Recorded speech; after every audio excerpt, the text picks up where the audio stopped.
ಮೊನ್ನೆ ಮಧ್ಯಪ್ರದೇಶದಲ್ಲಿ ನಡೆದಂಥ ಒಂದು ಘಟನೆಯಲ್ಲಿ 14 ಜನರ ಗೋರಕ್ಷಕರ ಮೇಲೆ ವಿನಾಕಾರಣವಾಗಿ ಅವರ ಮೇಲೆ ಜೀವಾವಧಿ ಶಿಕ್ಷೆ ಮಧ್ಯಪ್ರದೇಶ ಸರ್ಕಾರ ಮಾಡಿದೆ.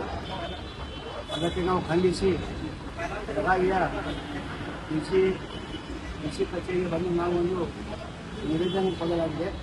ಯಾಕೆಂದರೆ ಮೇಲಿನ ಮೇಲೆ ಗೋರಕ್ಷಕರ ಮೇಲೆ ಅಲ್ಲಿ ಯಾಕೆ ಆಗ್ತಾ ಇದೆ ಅಂತ ಗೊತ್ತಾಗ್ತಾ ಇಲ್ಲ. ಮತ್ತು ಗೋಭಕ್ಷಕರಿಗೆ ಅವರು ಬಿಡ್ತಾ ಇದ್ದಾರೆ ಮತ್ತು ಯಾವ ಗೋಮಾತೆ ಸೇವೆ ಮಾಡ್ತಾರೆ ಅವರಿಗೆ ಜೀವಾವಧಿ ಶಿಕ್ಷೆ ಕೊಡ್ತಾ ಇದ್ದಾರೆ. ಅದಕ್ಕೆ ಸಂಬಂಧಪಟ್ಟಾಗಿ ನಾವು ವಿಶ್ವವೇದಿ ಇವತ್ತು ಸೂಚನೆ ಹಾಗೂ ಮನವಿ ಕೊಟ್ಟಿದ್ದೀವಿ.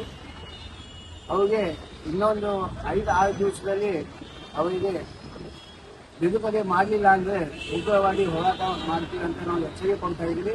ಮತ್ತು ಗೋಮಾತೆ ರಕ್ಷಣೆ ಎಲ್ಲರೂ ಕೂಡ ಮಾಡಬೇಕು. ಯಾಕೆಂದರೆ ಈಗ ಗೋ ಹತ್ಯೆ ಯಾರು ಮಾಡ್ತಾರೆ ಅವರಿಗೆ ಅವ್ರ ಮೇಲೆ ಒಂದು ಕೇಸು ಹಾಕಲ್ಲ, ಅವ್ರ ಮೇಲೆ ಯಾವುದೂ ಒಂದು ಕ್ರಮ ತೆಗೆದುಕೊಳ್ಳುವುದಿಲ್ಲ. ಮತ್ತು ಯಾವ ಗೋ ರಕ್ಷಣೆ ಮಾಡ್ತಾರೆ ಅವ್ರ ಮೇಲೆ ಜೀವಾವಧಿ ಶಿಕ್ಷೆ ಕೊಡ್ತಾ ಇದ್ದಾರೆ. ಮಧ್ಯಪ್ರದೇಶ ಸರ್ಕಾರಕ್ಕೆ ನಾವು ವಿನಂತಿ ಮಾಡ್ಕೊಳ್ತಾ ಇದ್ದೀವಿ, 5-6 ದಿವಸದಲ್ಲಿ ಅವರಿಗೆ ಇಮಿಡಿಯೇಟ್ಲಿ ರಿಲೀಸ್ ಆಗಬೇಕು. ಇಲ್ಲದಿದ್ದಲ್ಲಿ ಮುಂದೆ ಬರುವ ದಿನಮಾನಗಳಲ್ಲಿ ಉಗ್ರವಾಗಿ ಹೋರಾಟ ಮಾಡಬೇಕಾಗಿ ನಾವು ಎಚ್ಚರಿಕೆ ಕೊಡ್ತಾ ಇದ್ದೀವಿ. ಜೈ ಗೋಮಾತಾ, ಜೈ ಗೋಪಾಲ್.